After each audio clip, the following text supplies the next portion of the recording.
ibu ya, jadi lagi paknya. Ya.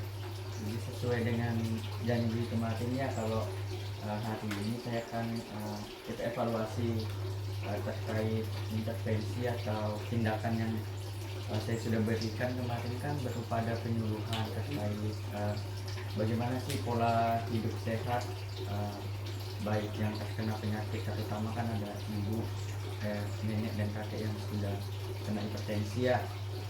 Kemudian bagaimana cara mematuhi program pengobatan, karena kita juga tahu ya, karena nenek juga sudah lama ya mengkonsumsi obat, apalagi kakeknya juga sudah lama.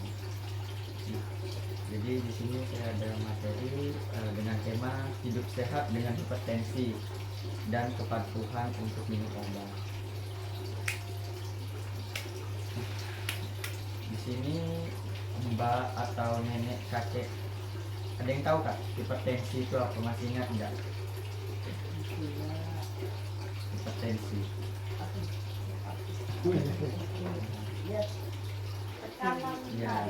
ya tekanan darah tinggi ya. Jadi itu ada klasifikasinya. Jadi jenisnya kapan sih dikatakan hipertensi? Jadi kalau sekarang kita mengikut penelitian terbaru, dikatakan hipertensi itu kalau tekanan kita sudah di atas 120. Namanya kalau di 130 sampai 140 itu namanya hipertensi. Jadi kalau di atasnya sudah 140-an ke atas itu sudah hipertensi ya. Jadi hipertensi itu tekanan darah tinggi.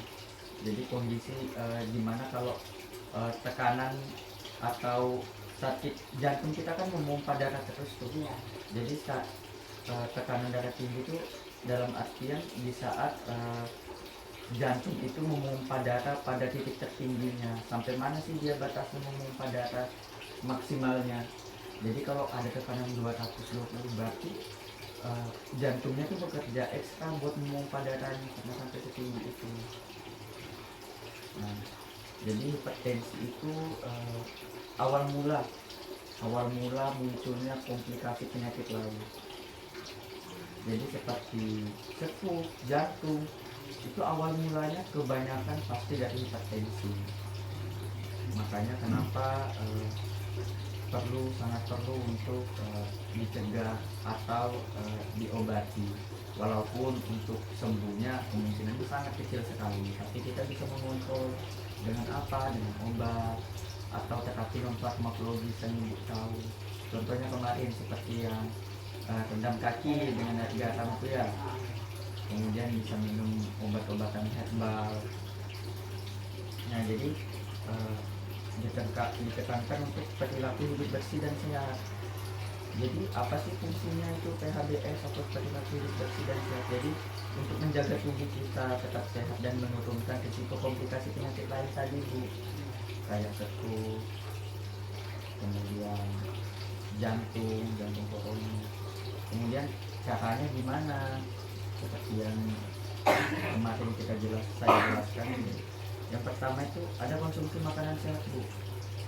Jadi kita kurangi makan garam, kemudian yang tinggi lemak dan makanan cepat saji. Jadi kan seperti yang bilang masih suka aja kadang makan yang asin-asin. Jadi harapannya bisa dikurangi. Kadang lupa 2 kali garamin. Ya, jadi nenek kan kadang lupa. Apalagi memang sesuatu yang enak itu Bu pasti ada risikonya juga. Kemudian aktivitas fisik, jadi disarankan untuk olahraga ringan seperti jalan-jalan kaki. Mungkin sampai ke depan dari sini balik lagi setiap pagi, setiap sore. Itu disarankan untuk melancarkan sirkulasi darah kita juga Bu. Jadi harapannya Jalan kita dalam kamar ada lemari. Kemudian hindari duduk yang terlalu lama, karena kita tidak aktivitas apa-apa, jadi dulu atau batinnya juga lama. Dari duduk lama ya. Kemudian juga harapan saya tidak cuma ke ibunya untuk melakukan, tapi dari keluarganya juga sama Iya. anak atau yang tinggal di dalam rumah ini. Jadi kita harapannya saling ngedukung. Jadi seperti nenek atau kakeknya dinati, nek kurangin garam, kemudian obatnya sudah diminum kan malam, harapannya kita bisa saling mengingatkan. Jadi agak manajemen kesehatan dalam keluarga ini juga baik. Contoh kayak kemarin juga kakek ya yang masalah obat fotosenik itu yang buat kencing-kencing. Jadi karena efeknya yang karena buat kencing jadi malas untuk diminum. Padahal kan sudah anjuran dari dokter. Ini yang nanti sampai di tempat. Iya. Kemudian hindari rokok dan alkohol. Rokok karena lagi Enggak lagi. Enggak lagi sudah ya. Memang dulu perokok. Iya, karena nikotin itu atau kandungan dalam rokok itu mempersempit pembuluh darah kan. Iya, karena lebih tinggi. Kemudian kelola stres. Nah, jadi faktor risikonya itu banyak sekali. Jadi nggak cuma dari pola makan, dari pikiran juga kita berpengaruh. Kadang kita khawatir yang berlebih atau cemas yang berlebih sangat mempengaruhi tekanan darah. Kemudian tidur yang cukup 7-8 jam dalam sehari. Untuk usia dewasa atau lansia. Kemudian pantau tekanan darah secara rutin. Dengan apa? Ya dengan tadi pergi ke posyandu setiap bulan atau rutin memeriksa kesehatan ke puskesmas atau pusat lain, atau mungkin mau ke klinik mandiri. Itu tadi terkait perilaku hidup bersih dan sehat ya. Nah kemudian ini ada ketidakpatuhan minum obat. Jadi apa sih bahayanya kalau sering diabaikan minum obat itu? Jadi ketidakpatuhan itu artinya kita tidak minum obat sesuai anjuran dokter karena takut efek sampingnya atau karena sudah lama jadi bosan ya. Kayaknya sudah berapa tahun minum obat? Dari 2000 berapa? Dari akhir. Nah, Ada kemudian 10 tahun ya. Tinggal sini. kemudian kalau kita tidak minum obat tuh dampaknya apa sih? Penyebabnya bisa apa? Nah, jadi penyebabnya itu tekanan darah kita tuh bisa naik lagi nih. Karena obatnya nggak diminum, karena selama ini yang mengontrol tekanan kita tuh obat. Walaupun bisa diselingi tadi dengan kayak kita rendam kaki atau konsumsi obat-obat yang seperti daun-daun. Kemudian risiko stroke, jadi bisa serangan jantung, gagal ginjal, stroke. Jadi yang saya bilang tadi, komplikasi yang akan muncul ketika kita sudah terkena hipertensi itu banyak sekali kemungkinannya. Tetapi kita bisa cegah dengan apa? Kita menjaga tetap stabil tekanannya tadi, seperti menjaga pola makannya, aktivitas fisiknya, pola stresnya yang lain. Dan juga kalau kita obatnya itu tidak patut diminum, penyakit itu lebih sulit untuk dikontrol. Seperti komplikasi yang lain itu bakal muncul. Kemudian ini ada beberapa tips supaya kita patuh untuk minum obat. Yang pertama, minum obat tepat pada jam yang sudah ditentukan. Kayak ibu minumnya pagi malam 1 kali 1 ngeluitin 10 mg. Kemudian gunakan pengingat alarm kan dari HP. Nggak ngerti ini. Nggak ngerti ya? Iya. Iya. Kamu kalau sudah malam waktu mau tidur udah nggak? Ya.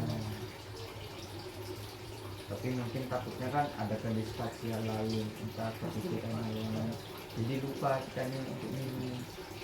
Kemudian simpan obatnya nih yang tempat mudah terlihat untuk nenek. Contoh kan kalau mau tidur tuh entah nenek itu simpan di dekat meja, dekat kasur, kita bisa ingat. Kemudian jangan hentikan obatnya tanpa anjuran dokter. Kan obat ini diminum seumur hidup pun tidak masalah, karena dia memang fungsinya untuk mengatur tekanan darah kita. mungkin stigma masyarakat yang kayak ini tekanan lama-lama itu nanti bisa kena penyakit ginjal.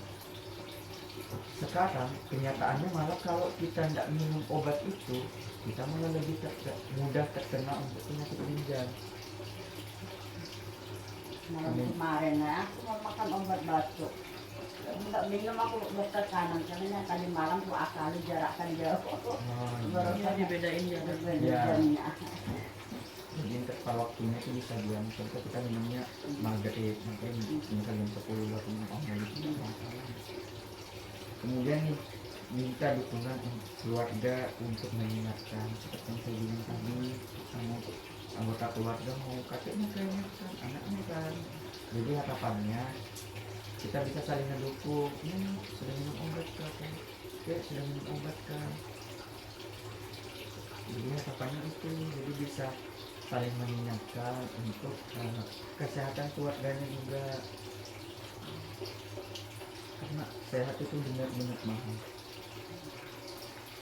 sangat mahal sekali. Jadi kalau kita masih bisa beraktivitas walaupun harus minum obat secara rutin itu sudah sebenarnya anugerah yang luar biasa. Karena kalau kita lihat lagi ke rumah sakit, ternyata banyak yang mungkin di usia di bawah nenek atau kakek itu sudah terbaring di rumah sakit, nggak bisa jalan, nggak bisa duduk. Jadi harapannya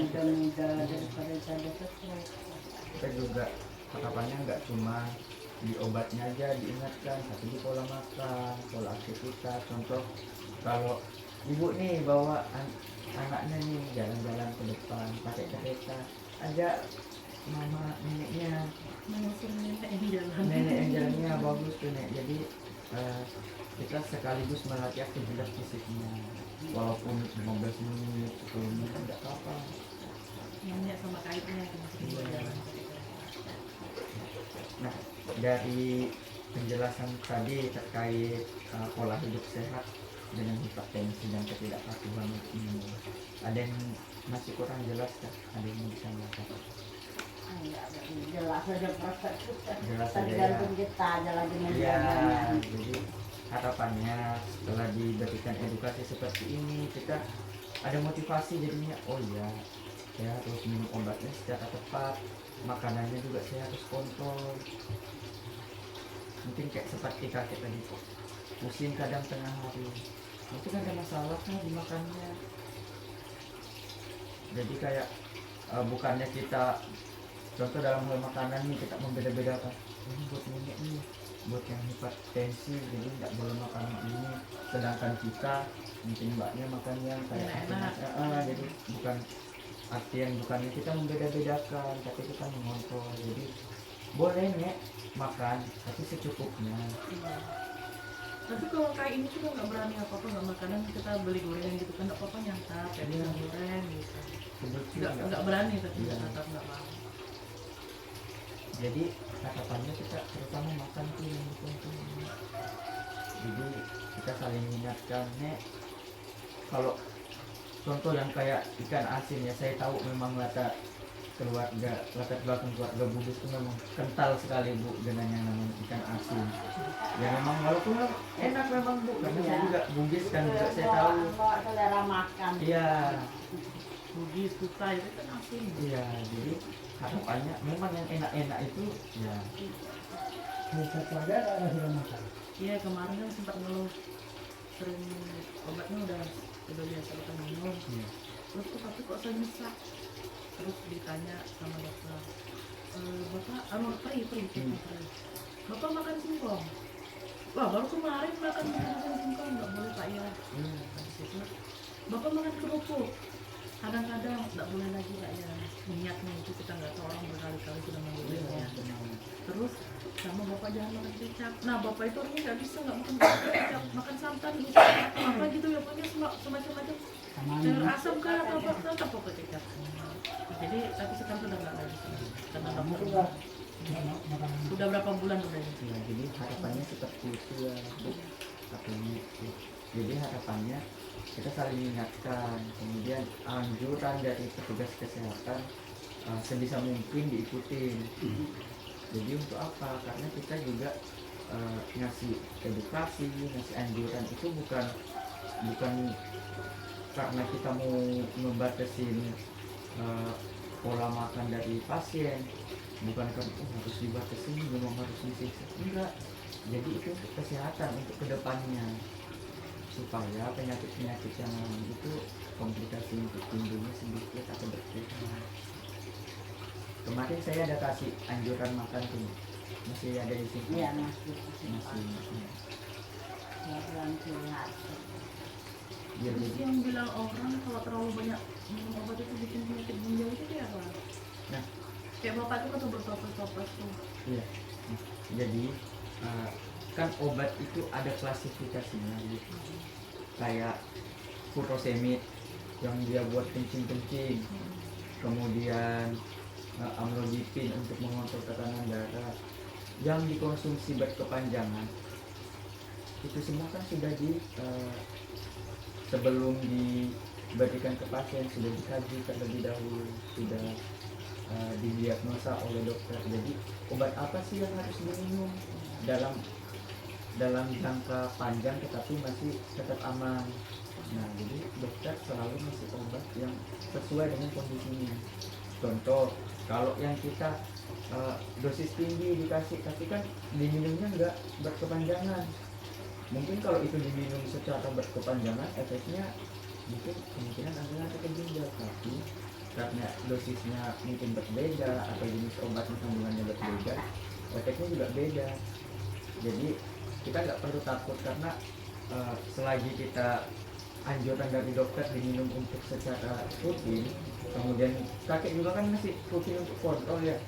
Jadi kan selama kontrol juga itu selalu dievaluasi masalah-masalahnya gimana saat ini.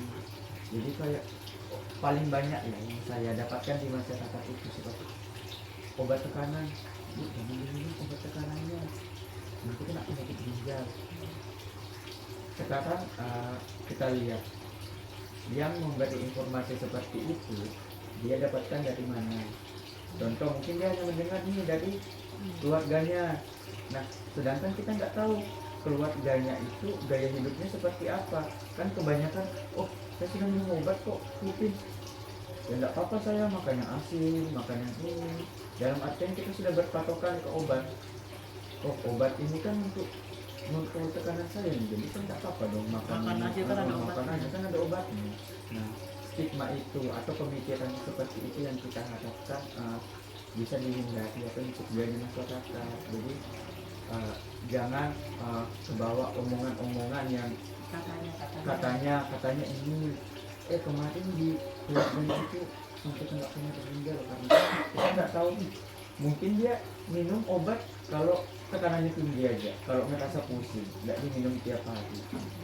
Komplikasi ginjal itu sebenarnya kan memfilter darah atau cairan di dalam tubuh kita. Jadi balik lagi, memang ada dibuktikan dengan kalau kami itu kan ngeriset secara lewat penelitian, memang haruskah obat dikonsumsi panjang? Apa kalau kita minum amlodipin seumur hidup ngaruh ke ginjal? Bahkan malah penelitian itu menyebutkan kalau kita nggak minum obat, risiko komplikasi terkena penyakit ginjal itu lebih tinggi. Karena selama ini yang mengontrol tekanan darah kita itu obat. Jadi saya garis besarkan nih Nek, atau cek apa Mbak Nek. Jadi ibarat selang itu pembuluh darah kita. Sedangkan selang itu dilewatin air atau dalam tubuh kita pembuluh darah itu dilewati darah secara terus menerus. Nah, ketika ada penyumbatan atau penyempitan, kayak ibarat Islam itu kotoran, karena sudah sering dipakai, jadi ada penyumbatan air, kotoran lumut-lumut. Jadi sampai di air, sampai di penampungan itu nggak sederas ketika bersih, selangnya bersih, karena ada penyempitan. Nah, sama halnya seperti pembuluh darah kita Bu. Jadi kalau kita minum obat, yang penyempitan itu dikontrolnya dari obat itu di pembuluh darah. Makanya kenapa kalau tekanan kita 200.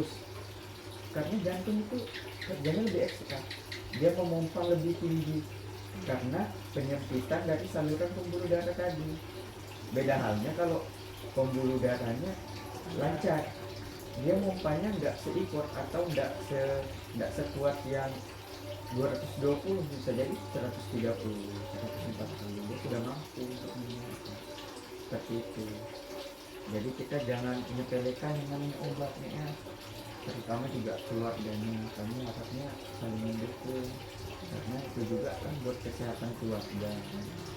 Terlebih lagi kan tadi sudah disebutkan cara merawat anggota keluarga juga, cara mengontrol pola makannya, aktivitasnya. Itu tadi. Selain itu tadi ada lagi kan itu.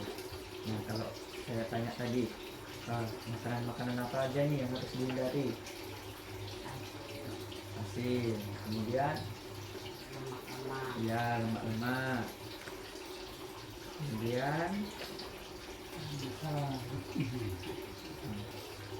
makanan cepat saji dan instan. Kemudian perbanyak makan sayur, buah, ikan, air putih, begitu dibatasi. Kemudian untuk aktivitasnya disarankan apa? Ya, olahraga sedikit, jalan-jalan dengan santai, kemudian tidur yang cukup, kemudian patuh untuk minum obatnya ya, sesuai anjuran dokter kesehatan di situ. Ya mungkin itu aja yang saya sampaikan tentang bagaimana kita bisa hidup sehat dengan hipertensi, kemudian cara kepatuhan kita untuk minum obat saya tekankan di situ. Jadi harapannya nanti bisa diterapkan di kesehariannya ya. Jadi mbaknya juga bisa, anak-anaknya bisa saling mengingatkan orang tuanya sama minum obat, makanannya. Ya sejauh ini sudah bagus ya, karena dari tensi yang sebelumnya sesudah tadi memang ada perubahan. Jadi harapannya bisa dipertahankan atau sebisa mungkin ditingkatkan. Contoh yang kita sudah lihatkan tadi, kurangi duduk. tendang kaki. Kalau sudah aku duduk bikin kue, Udah lama. Jadi boleh duduk, tapi jangan sampai berjam-jam. Contoh duduk sejam 30 menit, kita jalan ke depan, relaksasi 10 menit, nanti kita balik lagi duduk. Nenek bikinnya laksa kue kan. Jadi duduk berjam-jam. Iya, jadi jangan. Tapi setelah itu yang sudah. Karena kan juga nenek yang merasakan nih, kalau kita duduk lama efeknya apa sih? Sakit pinggang kan. pinggang sakit, duduk lama.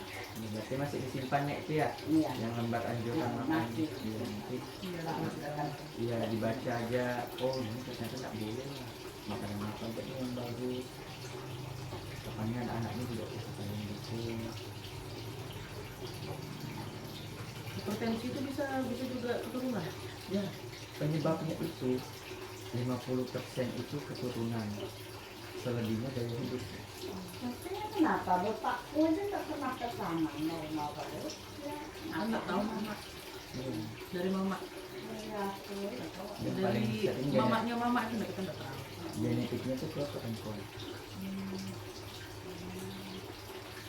Perempuannya. Anak kita ke mama meninggal jadi nggak tahu. Karena apalagi penyakit kesehatan itu kan kayak yang nggak bisa sembuh tuh kayak itu. Sekarang kan keturunan tuh kita sudah sembuh. Kalau kanker rahim, Kalau kanker rahim masih bisa, itu kan terkait dari kemampuan rahim, kemudian Iya itu. gula juga ya. gula tuh turunan bisa. Cuman ada kan gula itu kayaknya juga ada yang klasifikasi ya jenisnya, ada yang tipe 1, tipe 2. Kalau tipe 2 itu dari hidup, Jadi kalau yang tipe 1 tuh bawaan dari lahir tuh. Jadi bawaan dari lahir tuh maksudnya di dalam tubuh kita tuh memproduksi insulin untuk yang mengontrol gula. Jadi yang mengontrol insulin itu namanya pankreas. Nah, jadi di dalam tubuh manusia yang sudah tipe 1 itu fungsi pankreasnya tidak bekerja. Jadi dia nggak bisa memproduksi insulin seperti yang normal. Jadi dia harus dikontrol dengan yang suntikan. Terusnya kan itu dari kecil.